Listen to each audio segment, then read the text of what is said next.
Hello friends, I hope सब अच्छे होंगे और हम भी अच्छे हैं। आज हम लेके आए हैं लेव वाइगोत्स्की का सोशल कल्चरल थ्योरी। इससे पहले हमारा जेन पियाजे का थ्योरी हो चुका है और अगर आपने नहीं देखा है तो हमारा पहले वाला वीडियो ज़रूर देखिएगा और उसको लाइक सब्सक्राइब ज़रूर करिएगा अगर आपको पसंद आता है, और अपने आसपास दोस्तों को भी शेयर करिएगा ताकि हमें अब और भी मोटिवेशन मिले और हम और भी वीडियोज़ लेके आते रहें और आपकी हेल्प होती रहे।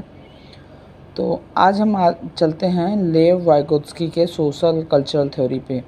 सबसे पहले लेव वाइगोत्स्की कौन थे? वो एक जो है रूसी मनोवैज्ञानिक थे, सोवियत साइकोलॉजिस्ट।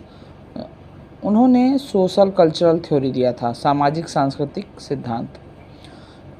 इस सिद्धांत के अनुसार जो बच्चा है वो अपने सोसाइटी और अपने कल्चर से इंटरेक्ट करके अपनी लर्निंग बढ़ाता है, लर्निंग करता है। यानी कि पहले वो सोसाइटी और कल्चर सीखता है, समझता है, तब उसका डेवलपमेंट होता है। अगर वो सोसाइटी और अपने कल्चर को दोनों को इंटरेक्ट करेगा, दोनों को समझेगा और इन सब चीज़ों से सीख के अपना कॉग्निटिव डेवलपमेंट इंक्रीज करेगा और बढ़ाएगा। जबकि आपने अगर मेरा इससे पहले वाला वीडियो देखा होगा जीन पियाजे वाला, और नहीं देखा है तो आप जाके देख लीजिए। तो जीन पियाजे के अनुसार जो है जीन पियाजे ने बच्चे की एज पर बहुत ज़्यादा फोकस किया था कि बच्चे की जैसे जैसे एज बढ़ती जाती है उसी तरह उसकी लर्निंग भी बढ़ती जाती है।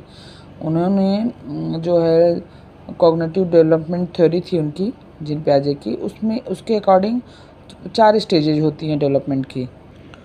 इसको आपको स्क्रीन पे दिख रहा होगा। SPCF, sensory motor stage 0 to 2 years, pre operational stage 2 to 7 years, concrete operational stage 7 to 11 years और formal operational stage 11 to 15 years. तो जीन पियाजे साहब के अनुसार कि जो है जब वो बच्चा वो एज पा जाता है तो उसकी जो है उसका डेवलपमेंट अपने आप वो एज प्राप्त करने पे अपने आप डेवलपमेंट भी उस स्टेज तक पहुंच जाता था और किसी की ज़रूरत नहीं पड़ती उसको। लेकिन इन्होंने जो है वाइगोत्स्की साहब ने बोला कि नहीं ऐसा नहीं होता। बच्चा जो है अपने समाज, अपनी संस्कृति, इन सब से भी सीखता है और एक महत्वपूर्ण स्टेज है। इसके अलावा बच्चा जो है वो अपने मोर नॉलेजेबल पर्सन्स, जैसे कि अपने पेरेंट्स हुए, अपने टीचर्स हुए, अपने से बड़ों, हो सकता है अपने से छोटों से भी उसको कुछ सीखने को मिले अगर उसके पास नॉलेज ज़्यादा है तो बच्चा इन सब से भी सीखता है। ऐसा नहीं कि उसकी एक एज आई और वो उतना सीख गया। सिर्फ एज ही रिस्पॉन्सिबल नहीं है। कई बार ऐसा होता है कि बहुत एज में बहुत बड़े लोगों को भी बहुत छोटे बच्चे सिखा जाते हैं और वो चीज़ों जो है बड़े लोग अपने आप नहीं समझ पाते, लेकिन छोटा बच्चा कुछ बता जाता है तो उनको समझ में आता है कि हाँ वो गलत कर रहे हैं। तो कई फैक्टर्स होते हैं डेवलपमेंट के। तो लेव वाइगोत्स्की साहब के अनुसार ये था आपका सोसाइटी और कल्चर। तो इन कुछ कॉन्सेप्ट, इनके कुछ इम्पॉर्टेंट कॉन्सेप्ट थे अपनी थ्योरी में। जैसे कि पहला कॉन्सेप्ट था इनका ZPD का, जोन प्रॉक्सिमल डेवलपमेंट।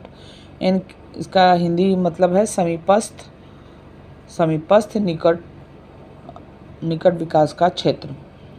तो इसका होता है मतलब कि जब वो आपका कोई एक वास्तविक विकास होता है और एक संभावित विकास, मतलब वो एक तो है कि इतना विकास होना चाहिए बच्चे का, और एक वास्तविक विकास हुआ कि जो है जितना हो पाया। जैसे मान लीजिए आप सीटेट एग्ज़ाम के लिए अभी ये जो तैयारी कर रहे हैं, लेव वाइगोत्स्की साहब को क्यों पढ़ रहे हैं? क्योंकि आपको सीटेट का एग्ज़ाम देना है, आप B.Ed कर रहे हैं। तो मान लीजिए वो 150 नंबर का पेपर होता है सीटेट का और आपको संभावित है कि आप 140 नंबर पाएँ, लेकिन आपने जो है आपने एग्ज़ाम दिया और किसी कारणवश आपको 80 नंबर ही मिले और उसका जो कट ऑफ है वो 90 नंबर जाता है। आपको पता ही होगा जनरल का कट ऑफ 90 नंबर जाता है, कैटेगरी वाइज छोड़ दीजिए, लेकिन as a general 90 number cut off जाता है। तो उसमें क्या है कि फिर आपको जो 80 है संभावित, 80 है वास्तविक विकास और 140 है संभावित। बीच में आया 90 नंबर, वो है आपका जोन प्रॉक्सिमल डेवलपमेंट, वो आपको पाना है। उसको पाने के लिए आप बच्चे को किसी हेल्प की ज़रूरत पड़ेगी, मोर नॉलेजेबल अदर की ज़रूरत पड़ेगी। उसमें आपको यूट्यूब चैनल, किसी टीचर का सहारा या फिर अपने से बुक्स पढ़ के, जैसे भी करके वो उतना नंबर पाने की कोशिश करेगा। तो मोर नॉलेजेबल अदर की जो होते हैं वो उसको, इस वर्ड को इस वाइगोत्स्की साहब के अनुसार स्कैफोल्डिंग के वर्ड से किया गया है। स्कैफोल्डिंग मतलब पाड़ या ढांचा। ये होता है कि ये वो हेल्प है जो बच्चे को अपना जो है वास्तविक विकास से जो है ऊपर वो करने के लिए थोड़ा सा जो वास्तविक विकास और संभावित विकास के बीच में जो है जोन प्रॉक्सिमल डेवलपमेंट, उसको प्राप्त करने के लिए जो ज़रूरत पड़ी उसको स्कैफोल्डिंग कहते हैं। अब आ जाइए लैंग्वेज पे। वाइगोत्स्की साहब का जो लैंग्वेज पे बहुत ज़्यादा एम्फेसिस था कि लैंग्वेज के थ्रू ही बच्चा जो है सीखता है। इसमें है कि बच्चे का जो डेवलपमेंट है वो लैंग्वेज के थ्रू ही, पहले लैंग्वेज सीखेगा बच्चा, उसके बाद उसका थिंकिंग, उसका डेवलपमेंट सब शुरू होगा। उनके अनुसार जो है भाषा और चिंतन शुरू में अलग अलग होते हैं, लेकिन बाद में जब बच्चा बड़ा हो जाता है तो एक साथ हो जाते हैं। जबकि जो आपके वो थे जीन पियाजे साहब, उनके अनुसार जो था कि बच्चे की थिंकिंग चलती रहती है, बाद में लैंग्वेज उसमें एड ऑन हो जाता है। जबकि वाइगोत्स्की साहब के अनुसार पहले जो है लैंग्वेज सीखना होगा बच्चे को, उसके बाद थिंकिंग आएगी।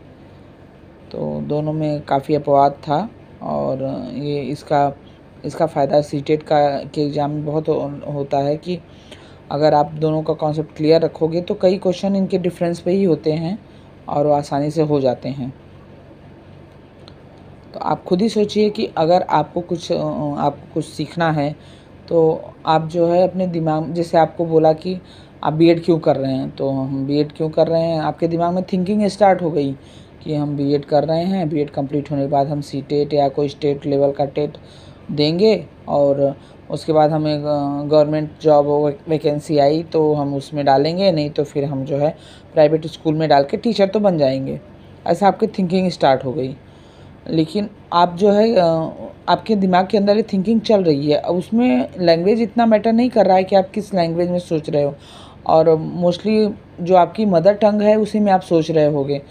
हो सकता है आप सीटेट का पेपर इंग्लिश में दो, लेकिन आपकी मदर टंग हिंदी है तो आपकी थिंकिंग हिंदी में ही चल रही होगी।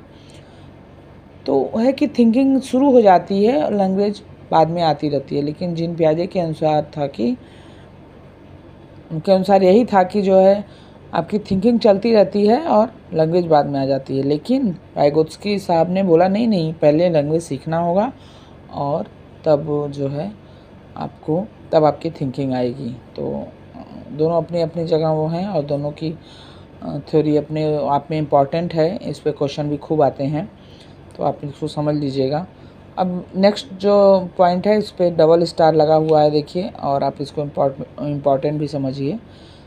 तो इसमें क्या है कि लैंग्वेज जो है कॉग्निटिव डेवलपमेंट को इम्पॉर्टेंट और इजी बना देती है, फैसिलिटेट करती है, और लैंग्वेज जो है कॉग्निटिव डेवलपमेंट को गाइड भी करती है।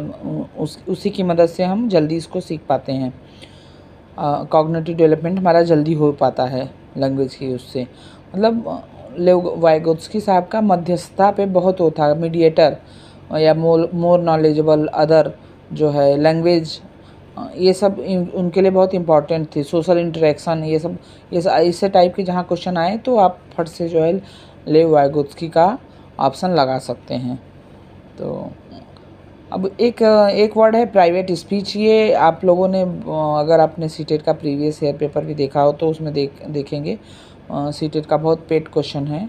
जैसे कि एक बच्ची के कपड़े तह कर रही है और वो अपने आप में बोलती भी जा रही है, तो ये किसका उदाहरण है। तो ये प्राइवेट स्पीच, निजी भाषण, आंतरिक भाषा, आप कुछ भी कह सकते हैं।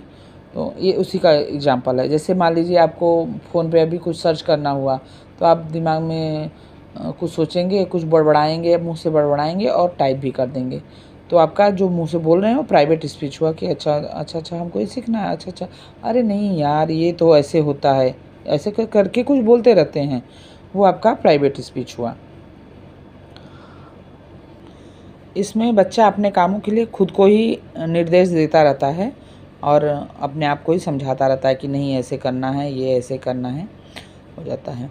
उसके बाद आप देखेंगे कि एक बहुत वाइगोत्स्की साहब ने जो है कल्चरल टूल्स पे लैंग्वेज कल्चरल टूल्स है, उस पर बहुत इम्पॉर्टेंट वो किया है, इम्फेसिस किया है कि जो कल्चरल टूल्स हैं वो लर्निंग प्रोसेस को और इजी बना देते हैं। उनके हिसाब से कुछ लर्निंग ये कल्चरल टूल्स के एग्जांपल्स हैं मैप्स, लैंग्वेज और कैलकुलेटर, ये सब और इजी बनाते हैं हमारे लर्निंग प्रोसेस को। वाइगोत्स्की साहब के अनुसार जो है चाइल्ड की एक्टिवनेस जो है बहुत इम्पॉर्टेंट होती है उसको सीखने के लिए और उसके कॉग्निटिव डेवलपमेंट के लिए। अगर बच्चा पैसिवली कुछ चीज़ सीखना चाहेगा बहुत इनडायरेक्ट वे में, तो वो धीरे धीरे सीखेगा, लेकिन अगर वो डायरेक्ट एक्टिवली सीखेगा तो उसकी लर्निंग प्रोसेस ज़्यादा इजी होगी। जबकि जीन पियाजे के साहब के अनुसार एज के अकॉर्डिंग अपने आप ही ये चीज़ें होती रहती हैं। तो आई होप कि जो है आपको मेरा वीडियो आज का पसंद आया होगा और आपको चीज़ें समझ में आई होंगी।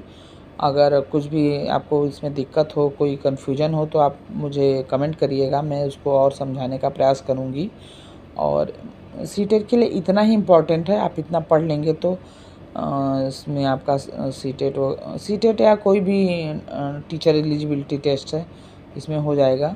वाइगोत्स्की साहब के हिसाब से इतना ही आता है उसमें क्वेश्चन।